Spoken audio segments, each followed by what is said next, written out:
So recently I finished playing Undertale and the first chapter of its follow-up, Deltarune. That's right, you all get a 2-for-1 backlog review this time. Let's start with Undertale. Going into the game, I knew it was aesthetically styled after the Mother games, and that it was a fairly popular game. I also knew that it could be played a number of different ways, but beyond that, I was going in blind. Overall, I enjoyed my time with Undertale, but I do have a couple of gripes with it. But let's start off with the positives. The writing in the game is great, which is good because a significant chunk of the game is reading text boxes and talking to people. It made me laugh on a number of occasions with how it presents jokes, as well as how it subverts your expectations with a number of video game tropes. While the writing is oftentimes funny, it also has the capacity to be really sincere, and the story the game tells takes you through an emotional roller coaster from start to end. The other big positive with the game is the construction of its battle system. Similar to the Mother games, Undertale sets up its combat encounters in a turn-based RPG battle system where you get a turn to complete various actions followed by your enemy's rebuttal. However, this is basically where the similarities end. You have a number of choices you can make on your turn. Fight brings up a meter with a sliding bar. If you stop the bar within the middle section of the meter, you will deal max damage on your attack, with attacks dealing less damage the further away from the middle you stop. Act is basically like an alternative to fighting. With Acts, you're able to disable enemies using different actions like compliments or telling jokes. Using Acts will make it so that you can spare your enemies in combat instead of killing them. This feeds into the different styles of play. You can try to kill every monster you come across, or you can try to spare them. Depending on your chosen style of play, you will receive different rewards for battles. You get more XP and level ups if you kill monsters. On the flip side, you get more money and no XP for sparing them.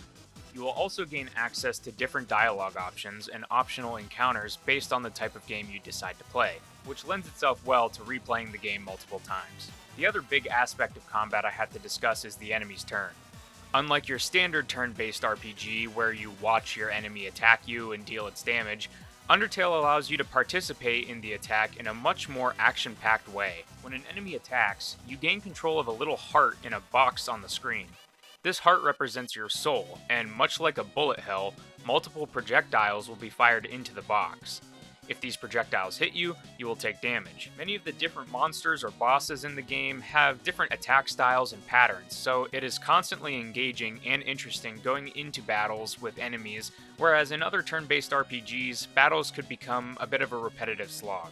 This is the one feature that sets Undertale apart, and I think this battle system is truly innovative and refreshing. On top of this, some of the boss battles in the game can be pretty punishing. I usually had multiple attempts put into each boss before I would be able to react to the patterns enough to get through the fight.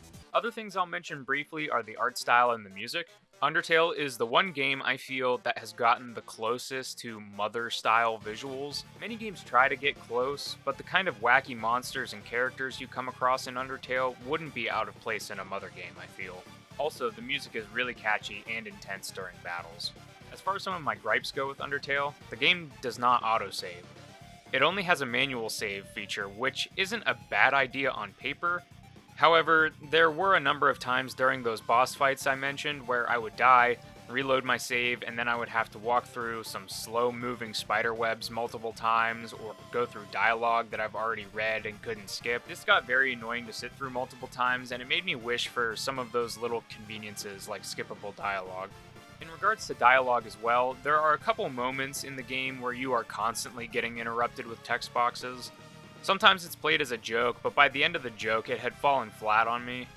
Having the game stop you every 5 seconds can get irritating very quick. And the last of my irritations with the game is somewhat of an endgame spoiler, so if you wish to skip past this part, head to the time shown on screen now.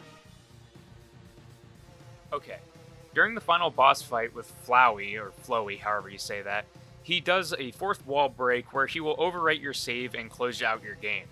Initially, I thought this was a really fun and cool way to have the character show his villainy by using the physical game in an interesting way. But during the rest of the fight with him, he will constantly close the game out when you die, and it's very easy to die because the attacks are designed to be nearly impossible to dodge. By the time I had to restart the game the 8th or 9th time, I was really getting irritated with that particular design decision. But overall, my gripes with the game are fairly minor. The game is about 4 to 5 hours long for a single playthrough, and the majority of the game is great throughout those 4 to 5 hours. But if you're looking for more out of the world of Undertale and you own a PS4, a Nintendo Switch, or a PC, then you can download Chapter 1 of Deltarune, the follow-up to Undertale, for free. Future chapters of the game will not be free, but it is really cool that they decided to release this first episode free of charge. According to the game's official website, Deltarune isn't exactly a sequel or a prequel to Undertale. It's more or less a different world with a new story with returning characters. It's a little odd to wrap the head around, but it's best not to dwell too much on that. I played the Nintendo Switch version, but there shouldn't really be any differences between the versions. After playing Deltarune Chapter 1, the presentation of the game has been noticeably improved. The overworld-style gameplay is consistent with Undertale, but I feel the environments are a bit more unique and look a little nicer than Undertale. Specifically, the town you get to explore towards the end. All of the buildings are interesting and the designs of a lot of the monsters look really nice. The battle system in the game has also received a pretty significant facelift. I like the way the menus look in battle, and you get to see the actual sprites you come in contact with in the overworld versus the weird front-facing wire cutout versions like in Undertale. Everything just looks a lot nicer with this game. The other main difference with Deltarune is the addition of a party.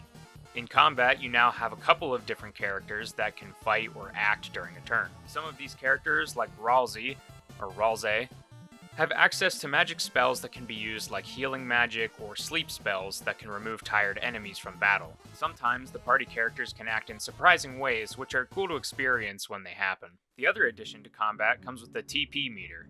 This meter governs a few things. Having TP allows you to cast spells. Don't have TP, can't cast spells. Having a lot of TP at the end of a battle also rewards you with more money. How do you get TP? Well, you have party members use the new defend command, which will lessen the amount of damage they take in addition to building TP. TP can also be gained by having close calls with projectiles during the bullet hell sequences. Beyond these changes, the core gameplay of Deltarune is pretty consistent with Undertale. You walk around, talk to people with interesting dialogue, battle monsters with weapons or acts of kindness, and explore an oddly captivating world. The dialogue is still funny and heartfelt, the game still subverts expectations, and provides a new experience similar to that of Undertale with a slightly higher level of quality. I think the decision to transition to an episode-based release model is curious. Perhaps they knew this game would take a long time to complete in its entirety, so they wanted to release something. I can't say I'm familiar with the details behind the development, but time will tell if this was the right call. The first chapter sets up a number of things that will likely be explored later on, and ends on an intriguing cliffhanger that prompts a lot of questions. The first chapter takes roughly 2 hours to complete, so compared to Undertale, it's a fairly sizable chunk of game, especially when you consider the fact that it's free to download. All in all, I would recommend you play Undertale, and if you like what you played, dive right into Deltarune. Personally, I liked Deltarune a bit more. I think the presentation is nicer, and it doesn't have a lot of the issues I had with Undertale, but I think you may enjoy Deltarune more having experienced the story and gameplay of Undertale first. Both games offer a unique and engaging experience that you won't really find anywhere else.